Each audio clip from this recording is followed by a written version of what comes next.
What's up, y'all? So I wanted to come to y'all this week and talk to you about toxic relationships. My friend thought of this topic because basically that's what she's in the process of getting over this. She just left a toxic relationship. I've been in toxic relationships, so I just want to talk about like the warning signs and the things that people may know or may not know or overlook. So we'll get into toxic relationships. The main thing that I want to start with is I want people to know that you basically set the bar for how people treat you. Like if you allow foolery, you allow yourself to be used and stuff like that, that's what's going to happen. So it's like we ignore a lot of things because, people want companionship. People want to be with somebody. People don't want to be by themselves and really, reflect, go inside and do the work. Some people don't even, understand that part yet. Basically, from the situation that I was in, what I would say is I just want to give people free game. You ever heard that saying where they say some people are here looking for love and some people are here looking for help? So basically, you should know by now that I live in Atlanta. Atlanta is the black Mecca. It's, a hustle. Everything about Atlanta is a hustle. You can get anything, anytime, anywhere, whatever you want, right? It's people. Whenever you have a culture like that, you have people. Like you have givers and you have takers. One of the Bible verses that I like, it was in Devil's Advocate. I see you out as sheep amongst wolves. That is like the realest saying ever, like seriously, because it is seriously people out here that are opportunists and that prey on people that have a good heart. Opportunists will get in situations that set themselves up, to have more or, to sustain what they have. So basically, I remember I dated this girl and her aunt told me that she'd like to date people to take care of her. Now I'm thinking like, she ain't get no money from me. I'm not gonna give her no money. Like my grandma used to have this saying, you can be so smart, you dumb. And I see exactly what she's talking about now. Cause I thought like, I knew like, nah, I ain't giving her no money. Whenever you give someone a place to stay, you're helping them out. You know what I'm saying? It's not necessarily you giving them money, but you giving them a place to stay. You provide a roof over their head. If you got a car and they drive your car, they don't have one. Whatever it is that you have that they don't have, that's a come up for them. So it's not always just strictly money, but it's you're taking care of this person. And it's like, how much are they contributing and stuff like that. People will use sob stories and hard times.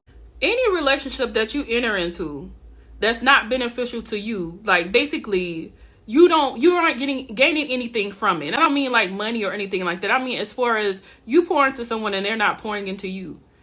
That's not a good situation to be in. So, that's how you get into the users and you get into the takers and the givers. You just got to be real careful and, look into people and try to figure out their motives because people have motives. Like, it's crazy this day and age that we live in. I feel like, how a job gives you a 90-day probationary period or you have a yearly review. People need to have that with these relationships that they're in. If I've been with you 6 months, I poured into you for 6 months. You hadn't really poured into me for 6 months. It's all about you. It's your way or no way. We going at it. 6 months that we've been together. We going back and forth. However long we've been together, we going back and forth. That's toxic. That's not like, like stimulating growth for you. Like it's not the direction that you need to be going in. And there's other things too. Like you have master manipulators. Like my friend, she wanted me to talk about narcissists. She dated a narcissist. Now I don't know a whole lot about narcissists. I just know, some of the characteristics, but it's kind of like an opportunist and people that, want things to go their way. They're always right, their way or no way. But you also have like different levels of it. You have like the sneaky ones, the one that you'll never see coming, like that are straight up users. When you look into this relationship, like the review, like I said, you need to look at how is this person, how do they handle anger? Are they taking out things on you? Have they dealt with the issues that they needed to deal with? Are they really prepared to be in this relationship? Like, is it really working out, for the both of you? Like, it's about two people, not just about one person.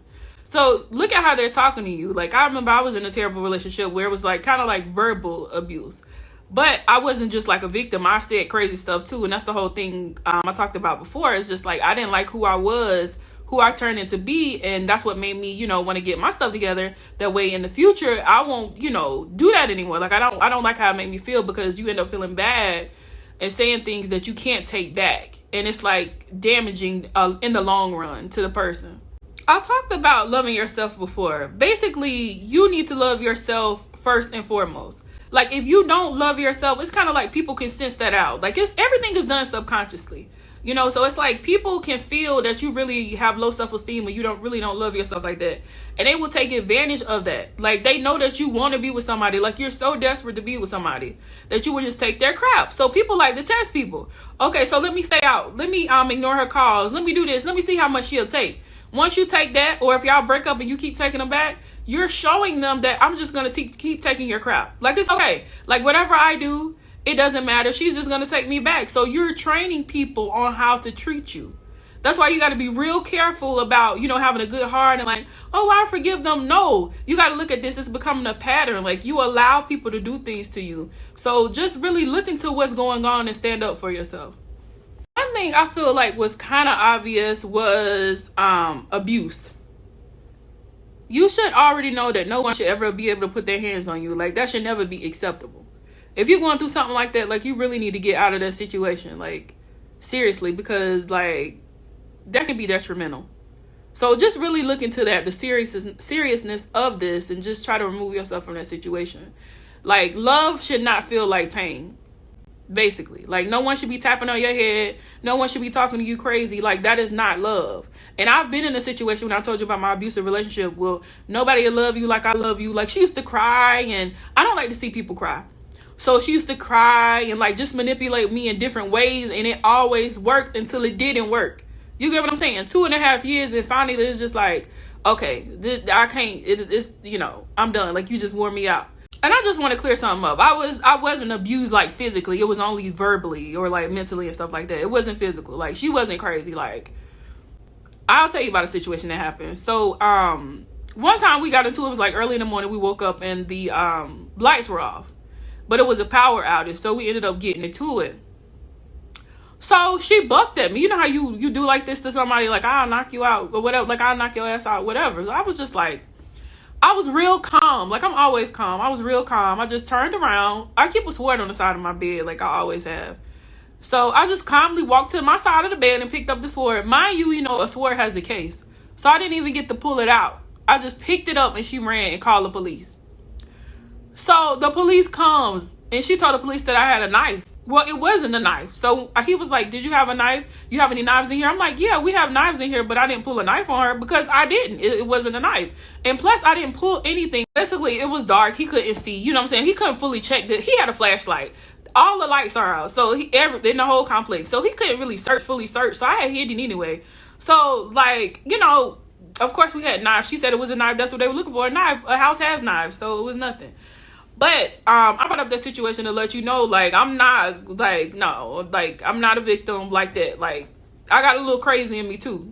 The whole point is that that's the toxic relationship. Like, listen to what I'm telling you. She bucked at me. I picked up a sword, I was going to protect myself. Like, she was a fighter. Like, she liked to fight, like other people. Like, I would go into stuff, but I'm not even going to go into her business. But I wouldn't go play with her, basically. I wouldn't fight her straight up because she used to fight men and all that. Like, I wasn't gonna play with her. But like, situation like that, you shouldn't even be in a situation to where it'll take you to something like that, or to where you feel that you got to protect yourself. Like, it's supposed to be all about love. That's not love. That's like hate. That's like somebody on the street. You know what I mean? It's like a stranger. So it's just like, when you're in toxic situations like that, realize that it shouldn't feel that way. And you need to find your exit as soon as possible. I used to be like, well, as soon as I finish school, or as soon as I get a good job after I finish school, my degree, after this, stop waiting.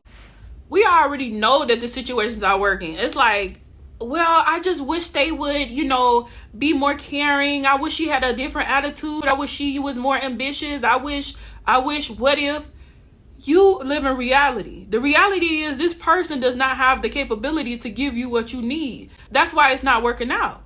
And normally the red flags in the beginning are normally what you end up breaking up over. So just, like I said, evaluate the situation. If it's toxic, if it's draining, it's a whole bunch of back and forth.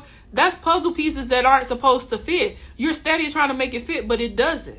So, just go ahead and get yourself out of that situation, because you're wasting time, and it can turn ugly and it can turn dangerous. Like, my situation could have went totally left with the police. You already know how it is, Black in America with the police. Secondly, they could have came in here with a gun, because they thought that I had a weapon. So it's just so many scenarios that could have happened. I hope you watched my other video. I think it was about confidence, where I said that you need to value yourself. Basically, if you don't respect yourself and you don't value yourself, no one else will. You are a magnet and you will draw these type of things to you. So just really love yourself, value yourself, take the time to heal and do whatever you need. That way you can attract a better partner. Get out of messy situations, because you don't want it to turn deadly, you don't want it to turn ugly. You just don't need that type of energy. Energy is currency, so be careful what you're investing your energy in. You get what I'm saying? So just be real mindful, just be real smart, about it. I really didn't want to make this a long, drawn out video. So, I just want to make it short and sweet, because it's like a real serious situation. So, just take the time, do what you need to do for you. If you have not subscribed, make sure you subscribe. Make sure you like the video. I'm open to any topic ideas. I have like a few that I have a list of, but I'm open to more, like whatever you want to hear me talk about. Just leave it below, or, if you're on my social media, follow me on Instagram. Just let me know what you would like to hear about, and just take care of yourself. All right. Bye.